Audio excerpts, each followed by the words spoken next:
सारांश अपने बीवी और दो बच्चों के साथ अपने आगे की जिंदगी बहुत खुशनुमा तरीके से बिताना चाहता था। उसे एक बड़े और खूबसूरत घर की बहुत जरूरत थी, जिसमें वो अपने परिवार के साथ सुकून से रह सके। इसी बीच एक ब्रोकर ने उसे एक घर के बारे में बताया, जो शहर के एकदम कोने में है, बिल्कुल किसी फार्म हाउस की तरह। घर तो वाकई सुंदर था, लेकिन समस्या यही थी कि ये घर शहर से थोड़ा दूर एकदम सुनसान इलाके में था। इसी वजह से इस घर की कीमत इसके असल कीमत से काफी कम थी, जो कि एक फायदे का सौदा हो सकता था। Rita, what do you think? ये घर हमारे लिए कैसा रहेगा? मुझे तो बहुत सही लग रहा है। घर तो वाकई अच्छा है, लेकिन प्रॉब्लम यह है कि इलाका बहुत सुनसान है और यहाँ इकलौता सिर्फ हमारा ही घर होगा। अरे लेकिन ये तो अच्छी बात है ना, क्योंकि इसमें हम शांति से रह पाएंगे, शहर के इतने शोर शराबे से दूर, एकदम खुशनुमा ढंग में। ये बात भी सही है। वेल, अगर तुम्हें ठीक लग रहा है तो इसे फाइनल करते हैं। और नहीं तो क्या, इतना सुंदर और बड़ा घर, वो भी इतनी कम कीमत में। ये तो वाकई लाजवाब सौदा है। और वैसे भी अगर कोई परेशानी हुई तो हम तुरंत निकल जाएंगे।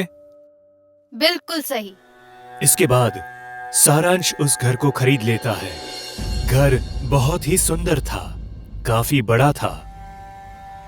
जब वो सभी घर में एंटर होते हैं तो उन्हें उस घर में बहुत सी अजीब पेंटिंग्स दिखाई देती है। पेंटिंग कई मर्डर्स, क्राइम्स और बलात्कार की थी। पेंटिंग का पहला इंप्रेशन पढ़ते ही सारांश भड़क उठता है और उस घर के एक्स ओनर को कॉल करता है। अरे शुक्ला जी, ये कैसा घर है आपका? इतनी खराब पेंटिंग्स कौन लगाता है यार? अरे सॉरी, मैं उन्हें हटाना भूल गया। दरअसल जो पहले किराएदार थे, उनकी पेंटिंग्स है ये। कोई नहीं, मैं कुछ लोगों को भेजकर घर से सभी पुराने सामान हटवा देता हूँ। हाँ बिल्कुल, एहसान होगा आपका। ये काम जल्द से जल्द करें। इसके बाद उस घर से सभी पुराने सामानों को बाहर कर दिया जाता है। घर की सभी पेंटिंग्स, पुराने फर्नीचर्स और बाकी सब कुछ। तकरीबन एक हफ्ते तक सब कुछ ठीक चलता है, लेकिन एक हफ्ते बाद अचानक से एक शाम पूरे घर की बिजली चली जाती है। Oh shit! अचानक ये लाइट्स क्यों चली गई? जल्दी कुछ करो, खाना भी नहीं बना है अभी। रीटा कैंडल्स जलाने के लिए किचन में जाती है और कैंडल्स को जलाती है, लेकिन बार बार कैंडल्स बुझ जाते हैं। इसी दौरान उसे ठीक अपने पीछे कोई हाथ महसूस होता है, जो धीरे धीरे उसके गले के करीब बढ़ रहा था। रीटा तुरंत पीछे पलटती है, तब वो हाथ गायब हो जाता है। लेकिन रीटा को खुद से कुछ दूरी पर एक आदमी खड़ा दिखता है, जिसके हाथों में एक खतरनाक चाकू था। ये देखते ही उसकी चीख निकल जाती है। उसकी चीख सुनकर सारांश तुरंत वहां आ जाता है। अरे क्या हुआ रीटा? तुम इतने जोर से क्यों चीखी? सारांश, मैंने अभी आदमी को खड़े देखा, जिसने चाकू लिया था और वो मुझे मारने वाला था। कौन आदमी? कौन तुम्हें मारने की कोशिश कर रहा था? ये तुम कैसी अजीब बातें कर रही हो? यहाँ हमारे अलावा तो दूसरा कोई भी नहीं है। नहीं सारांश, मैं झूठ नहीं बोल रही। सच में इस घर में कुछ तो गड़बड़ है। तुम पहले शांत हो जाओ और पानी पियो। इसके अगले ही पल लाइट आ जाती है और पूरा घर जगमगा उठता है। इसके बाद सारांश देखता है कि सब कुछ बिल्कुल ठीक है। जरूर ये रीटा का वहम ही था। ये सिर्फ एकमात्र ऐसी दास्तान नहीं थी जो उन्हें इस घर में महसूस हुई थी। इसके बाद से तो एक पर एक ऐसी घटनाओं ने जन्म लिया जो किसी भी आम इंसान की जिंदगी को तबाह कर दे। अक्सर टेबल पर रखे कांच के ग्लास नीचे जमीन पर गिर जाते, जिससे टूटा कांच पूरे फर्श पर पड़ा मिलता। सारा सामान अपनी जगह से अपने आप बदल जाता। रीटा अक्सर अपनी बेटी को अकेले में बड़बड़ाती सुनती। इसी तरह एक सुबह रीटा जब लिविंग एरिया में आई, तब उसने अपनी बेटी के मुंह से जो सुना, वो सुनकर उसके होश उड़ गए। नहीं, हम यहाँ से नहीं जाएंगे। ये हमारा घर है। देखते हैं तुम हमें कैसे इस घर से बाहर निकालती हो। आन्या को ये कहते सुनकर रीटा बहुत ज्यादा दंग रह जाती है। वो ये बात सारांश को बताती है, लेकिन सारांश उसे बच्चे की एक नटखट हरकत समझकर नजरअंदाज कर देता है। लेकिन अब बहुत जल्द इस घर में वो खौफनाक रात आने वाली थी, जिसका सामना इससे पहले इस घर के पुराने किराएदारों ने किया था। आज अमावस्या की रात थी, जब काले बादल छाए थे। पूरा परिवार अपने कमरे में सुकून की नींद ले रहा था। तभी दरवाजे पर एक दस्तक होती है। दस्तक की आवाज सुनकर रीटा एकदम से चौंक जाती है और दरवाजे पर कौन है ये देखने के लिए दरवाजे की तरफ जाती है। लेकिन तभी उसके मन में ये ख्याल आता है कि इस तरह देर रात दरवाजा खटखटाना ये कोई आम बात नहीं है, इसीलिए सीधा दरवाजा खोलना उचित नहीं है। पहले खिड़की से देख लेना चाहिए। जैसे ही रीटा खिड़की को हल्का सरकाते हुए बाहर की तरफ झांकती है, उसकी आंखें खुली की खुली रह जाती है। एक गायब सिर वाला आदमी एक कुल्हाड़ी को हाथ में लिए लगातार दरवाजा ठोक रहा था। लगातार इस आवाज के चलते सारांश भी जाग उठा और बाहर लिविंग एरिया में आ गया, जहां डर के मारे रीटा अभी बस संभलने की कोशिश ही कर रही होती है। रीटा, क्या हुआ? तुम ऐसे पुतले की तरह क्यों खड़ी हो? तभी घर के चारों ओर से डरावनी आवाजें गूंजने लगती है। अचानक ये सुनकर सारांश भी एकदम सकपका जाता है। तभी उसकी नजर सामने रीटा पर पड़ती है, जिसने अपने सभी बालों से मुंह को ढक लिया था। इन आवाजों के बीच अचानक उसे अपने बच्चों का ख्याल आता है, जो रूम में अकेले थे। सारांश भागता हुआ अपने रूम की तरफ जाता है, लेकिन दरवाजे पर पहुंचते ही उसे एक तेज झटका लगता है। वो देखता है उसके बच्चे के अंदर किसी दुष्ट आत्मा का प्रवेश हुआ था और वो रूम की दीवारों पर किसी छिपकली की तरह चल रहे हैं। ये देखकर वो एकदम सुन्न पड़ जाता है। घर के वातावरण से आती वो डरावनी चीखें रुकने का नाम ही नहीं ले रही थी। सारांश भागता हुआ एक बार फिर नीचे रीटा के पास जाता है, लेकिन रीटा तो वहां से गायब थी। तभी अचानक पूरे घर में अंधेरा छा जाता है। ठीक उसी वक्त कोई धीरे से सारांश के कंधे पर हाथ रखता है। जब वो धीरे से पीछे मुड़ता है तो वो रीटा थी, जिसकी आंखें अब लाल हो चुकी थी और मुंह के अंदर से दो नुकीले दांत बाहर आ चुके थे। वो सारांश को सीधा गर्दन से उठा लेती है। अरे ये तुम क्या कर रही हो रीटा? क्या तुम पागल हो गई हो? जिस तरह एक रात हमारे परिवार को बेवजह मार डाला गया, ठीक उसी तरह इस घर में आने वाला कोई भी परिवार सुखी नहीं रह सकता। तेरे बीवी बच्चे तो पहले ही मारे जा चुके हैं और अब तेरी बारी है। इतना कहते हुए रीटा सारांश को एक तेज रफ्तार से सामने पिलर्स की तरफ फेंक देती है, जिससे उसे गहरे जख्म लगते हैं। और फिर रीटा एक धारदार चाकू लिए उसकी तरफ बढ़ती है और फिर उसके जिस्म से बची कुची जान भी बाहर निकाल देती है। कहते हैं जब भी आप अपना घर खरीदो तो अच्छी जांच पड़ताल जरूर कर ले, क्योंकि कई घरों की कहानियां बहुत भयानक होती है, जिसका अंजाम कल्पना मात्र से शरीर में खौफ की नदियां बहने लगती है। इस परिवार के साथ भी कुछ ऐसा ही हुआ। ये भी निशाना बने एक ऐसे घर का जो कि श्रापित था। उस श्रापित घर का इतिहास कुछ इस प्रकार है कि कई सालों पहले इसी घर में एक परिवार रहता था। अब क्योंकि ये घर शहर से एकदम हटकर एक सुनसान इलाके में बसा था, तो इस वजह से इस घर को निशाना बनाना लुटेरों के लिए आसान था।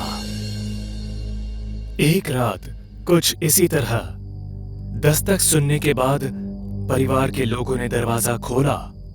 तब 2 लुटेरे अंदर दाखिल हुए और उन्होंने पहले तो सारे धन जेवर लूट लिए और हाथापाई के दौरान पूरे परिवार को मार डाला। तब से ये घर पूरी तरह से श्रापित हो चुका है और जो भी यहाँ रहने आता है वो जिंदा नहीं बचता।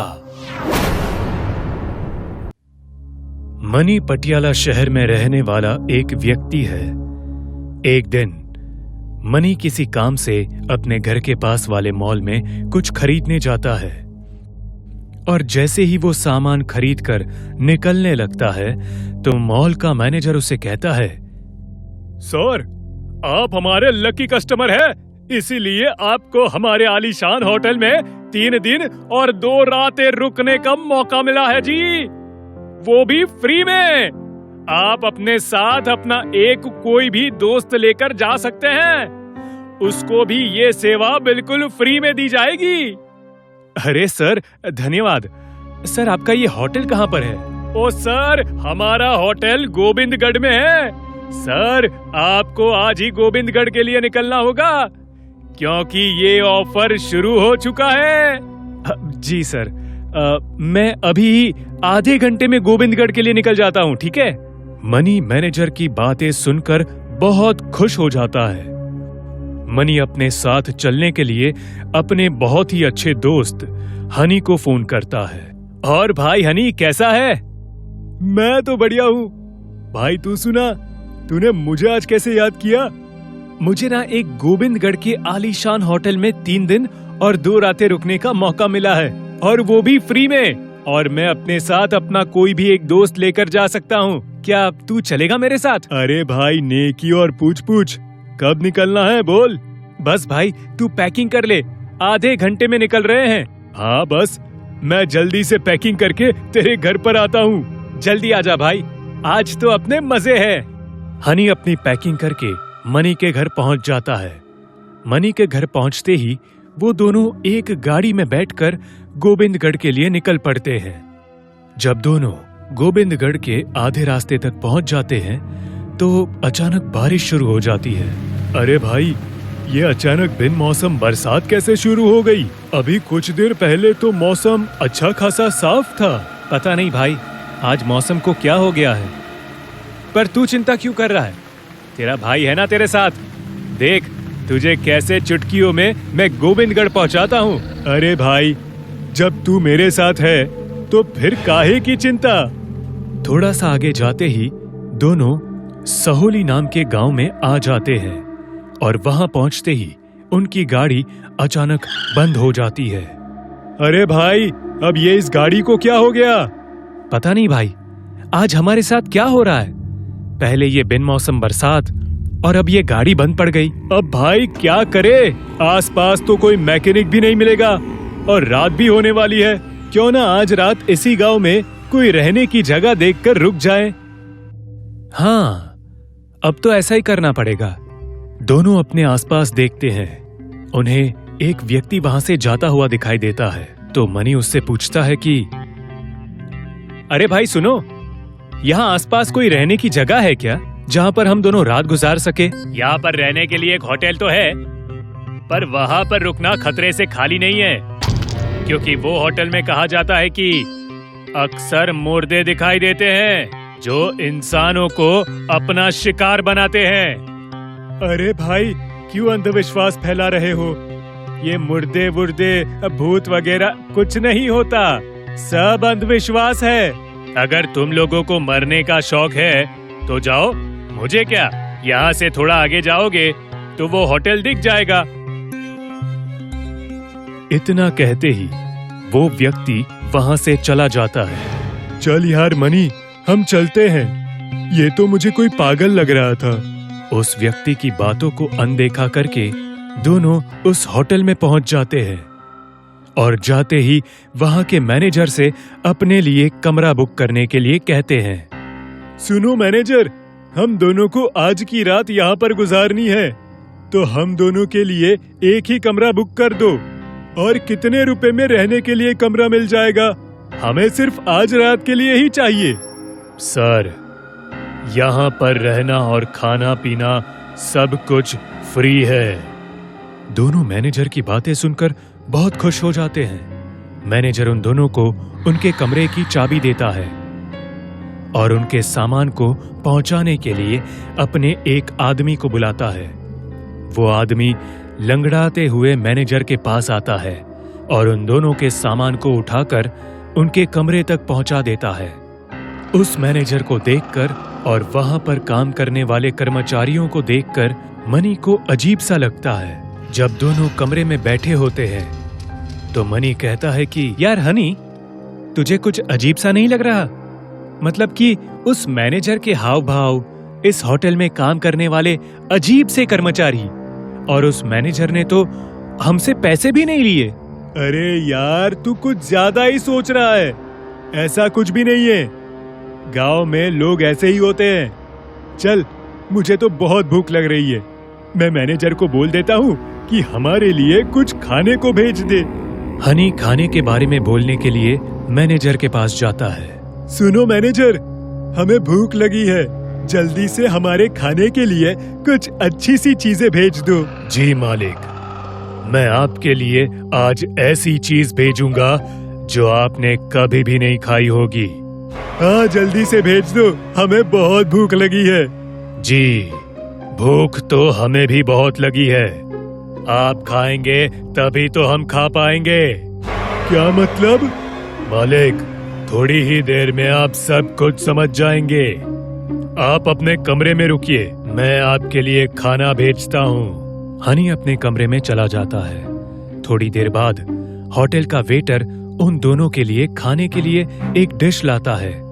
वो डिश एक बर्तन से ढकी हुई थी। इसमें क्या है? इसमें आपके लिए खाना है, आप इसे देखेंगे तो हमेशा के लिए याद रखेंगे। इतना कहकर वो वेटर वहां से चला जाता है। जब मनी डिश को देखने के लिए बर्तन को वहां से हटाता है तो वहां पर एक लड़की की कटी हुई गर्दन पड़ी होती है। ये देखकर दोनों बहुत डर जाते हैं। ये क्या है? मुझे शुरू से ही इस होटल में कुछ अजीब सा लग रहा था, तू ही मेरी बात पर विश्वास नहीं कर रहा था। हाँ भाई, मेरी ही मति मारी गई थी जो मैंने तेरी बातों पर विश्वास नहीं किया। अब क्या करें? करना क्या है? भागो यहाँ से अपनी जान बचाकर। दोनों अपना सामान उसी कमरे में छोड़कर भागने लगते हैं और भागते हुए होटल के हॉल में पहुंच जाते हैं और देखते हैं कि हर तरफ लाशें ही लाशें पड़ी हैं। अरे भाई, कहाँ मुफ्त के चक्कर में फंस गए? अरे बातें करना छोड़ और भाग यहाँ से, वरना इन लाशों की तरह हम भी लाश बन के पड़े होंगे। दोनों होटल के दरवाजे की ओर भागने की कोशिश करते हैं, पर मैनेजर हाथ में कुल्हाड़ी लेकर वहीं पर खड़ा होता है। मैनेजर पूरी तरह से एक चलते फिरते मुर्दे में बदल चुका था। मैनेजर, तुम्हें ये क्या हो गया? तुम्हारी ये हालत कैसे हो गई? हनी, लगता है ये मर चुका है और मरने के बाद ज़ोंबी बन गया है।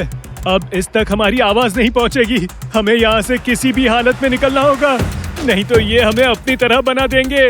जैसे ही दोनों वहां से भागने की कोशिश करते हैं, वहां से कुछ और मुर्दे आ जाते हैं और वो हनी और मनी दोनों को चारों ओर से घेर लेते हैं और मौका पाकर मैनेजर हनी पर कुल्हाड़ी से हमला कर देता है। हनी! अरे मैनेजर, तुमने ये क्या किया? मेरे दोस्त पर हमला क्यों किया? आखिर क्या बिगाड़ा है हमने तुम्हारा? मनी मेरे दोस्त, मुझे बचा ले इन मुर्दों से, नहीं तो ये मुझे जान से मार देंगे। जैसे ही मनी हनी को बचाने के लिए आगे बढ़ता है, वैसे ही मैनेजर उस पर भी कुल्हाड़ी से हमला कर देता है और देखते ही देखते मनी वहीं पर मर जाता है। फिर मैनेजर दोबारा हनी पर कुल्हाड़ी से हमला करके उसे भी मार देता है। फिर अगली सुबह होटल के दरवाजे पर दस्तक होती है। कुछ मुसाफिर उस होटल में रुकने के लिए आते हैं। जैसे ही होटल का दरवाजा खुलता है, वो वही मैनेजर जो ज़ोंबी बन चुका था, वो एकदम ठीक हो जाता है और उन मुसाफिरों का स्वागत करता है। नमस्ते सर, स्वागत है आपका हमारे इस आलीशान होटल में। हम आपको ऐसी सर्विस देंगे जैसे आज तक आपको किसी ने भी नहीं दी होगी।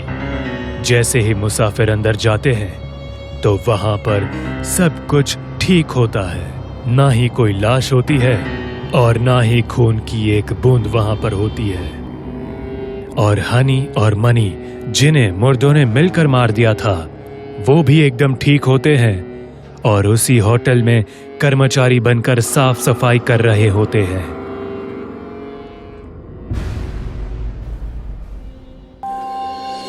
हजारों साल पहले राजा विक्रम के पास एक चमत्कारिक बोतल थी। उसके अंदर एक जादुई औरत थी, जिसके जादू का इस्तेमाल राजा अपने दुश्मनों को मारने के लिए करता था। एक दिन राजा विक्रम के कहने पर उस औरत ने दरबार के एक पंडित को वो बेगुनाह होते हुए भी जहर दे दिया। पंडित ने मरते वक्त उस औरत को श्राप दिया। ए जादुई औरत, मैं तुम्हें श्राप देता हूं कि अब से जो भी व्यक्ति तुम्हें बोतल के बाहर बुलाएगा, वो खुद तुम्हारा शिकार हो जाएगा। और अब से तुम जादुई औरत नहीं, शैतानी चुड़ैल बन के बाहर आओगी, बोतल की चुड़ैल। इस घटना के बाद राजा विक्रम ने उस बोतल को तहखाने में छिपा दिया। दिन बीतते चले गए। राजा बहुत नाखुश रहता, क्योंकि पंडित के श्राप देने के बाद उसने जादुई औरत को बाहर बुलाना बंद कर दिया था। एक रात जब राजा अपने कमरे में आराम कर रहा था, तभी उसके भाई अकरम ने उसके महल पे आक्रमण किया। घमासान युद्ध हुआ और राजा विक्रम हारने लगा। उसे उस जादुई औरत की कमी महसूस होने लगी। अब उससे रहा नहीं गया और वो बोतल ढूंढने के लिए तहखाने की ओर भागा। बोतल तहखाने में एकदम अंदर छिपाई थी। राजा ने उस बोतल को लिया और खोलने ही जा रहा था कि एकदम से रुक गया। उसे पंडित का श्राप याद आया और वो डर गया। पर थोड़ी देर बाद उसने हिम्मत करके वो बोतल खोलने का तय किया।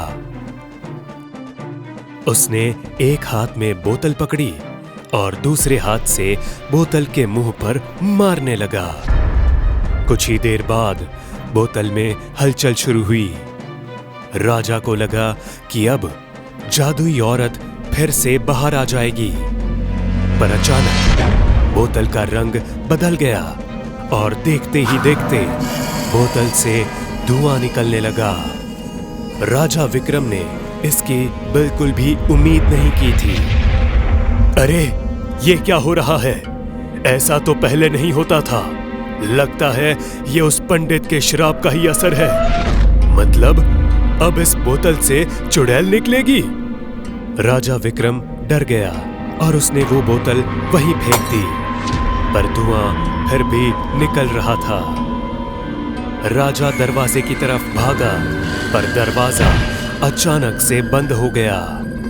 उसने पीछे मुड़कर धुएं की ओर देखा। धुएं में एक चुड़ैल की परछाई दिखने लगी और उसके जोरों से हंसने की आवाज तहखाने में घूमने लगी। राजा विक्रम उस आवाज से और भी डर गया। अब धीरे धीरे धुआं कम हुआ और वहां एक खतरनाक चुड़ैल दिखने लगी। कैसे हो महाराज? बहुत दिनों बाद याद किया मुझे। आज मैं आपसे नहीं पूछूंगी कि किसे सजा देनी है, क्योंकि मैं जानती हूँ आज मेरा शिकार आप खुद हो। आप खुद मेरे पास आएंगे या मैं वहां आऊं? खबरदार, जो तुम मेरे पास भी आई तो मैं तुम्हारा महाराज हूँ। तुम मुझे नहीं मार सकती।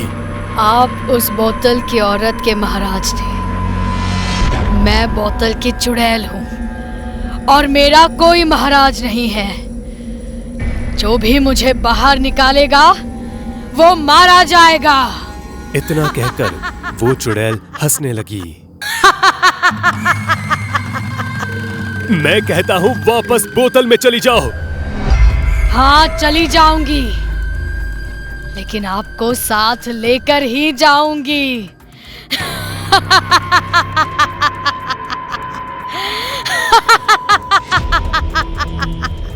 चुड़ैल एकदम से राजा के पास गई और अपने हाथों से उसे जकड़ लिया। राजा ने निकलने की बहुत कोशिश की, पर वो निकल नहीं पाया। चुड़ैल फिर से धुआं बन गई और राजा को लेकर उस बोतल में चली गई। बोतल पहले जैसी होकर वही तहखाने में पड़ी रही। बाहर दरबार में अकरम को नया राजा घोषित कर दिया गया। राजा विक्रम ये राज्य छोड़कर भाग गए हैं, क्योंकि अगर वो नहीं भागते तो निश्चित ही मेरे हाथों से मारे जाते। प्रधान जी। राज्य का प्रधान आगे आता है। अब मैं उस नायाब बोतल को देखना चाहूंगा, जिसकी मदद से विक्रम ने इतनी लड़ाइयां जीती है। मैं भी उस जादुई औरत का करिश्मा देखना चाहूंगा। महाराज, उस बोतल को श्राप दिया है। जो कोई उसे खोलेगा वो उस चुड़ैल के हाथों ही मारा जाएगा। ये जरूर झूठ बोल रहा है। ये नहीं चाहता कि मैं उस बोतल को देखूं। मैं कुछ सुनना नहीं चाहता। जाओ और बोतल लेकर आओ। प्रधान ने 2 सैनिकों को इशारा किया और वो तुरंत जाकर तहखाने से बोतल ले आए। सैनिक ने प्रधान के हाथ में बोतल दी और प्रधान ने राजा अकरम को। अकरम ने बोतल ध्यान से देखी और फिर से प्रधान को देते हुए कहा, बाहर निकालो उसे। प्रधान डर गया और डरते हुए कहा, क्षमा कीजिए महाराज, लेकिन मैं नहीं जानता। राजा विक्रम ने हमें कभी नहीं बताया। मैं सब जानता हूँ। ये सब तुम लोगों की साजिश है ताकि मुझे जादुई औरत ना मिले, लेकिन मैं इसे लेकर रहूंगा।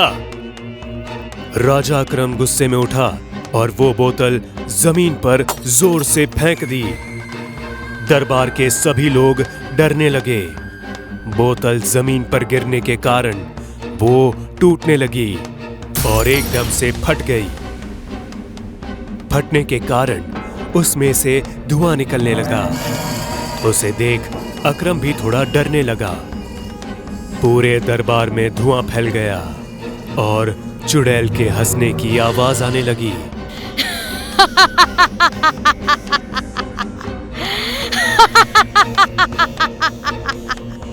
धुएं के हटते ही जमीन पर राजा विक्रम की लाश दिखाई दी और उसके ऊपर पैर रखकर एक चुड़ैल खड़ी थी। उस चुड़ैल को देखकर दरबार के सभी लोग डर गए और महल के बाहर भागने लगे। एक और शिकार। चुड़ैल ने राजा अकरम को उठा लिया और उसकी तलवार को लेकर उसका सिर धड़ से अलग कर दिया। चुड़ैल ने तलवार में राजा अकरम का सिर फंसाया और सिंहासन पर रख दिया। चुड़ैल अड़कर बाहर आई और अपने मुंह से आग बरसाकर पूरे महल को आग लगा दी। महल जलकर खाक होने लगा। चुड़ैल खुले आसमान में उड़ने लगी। चुड़ैल की बोतल टूटने की वजह से वो अब आजाद हो चुकी थी और अब जो भी उसके रास्ते में आएगा वो उसे मारने लगी थी।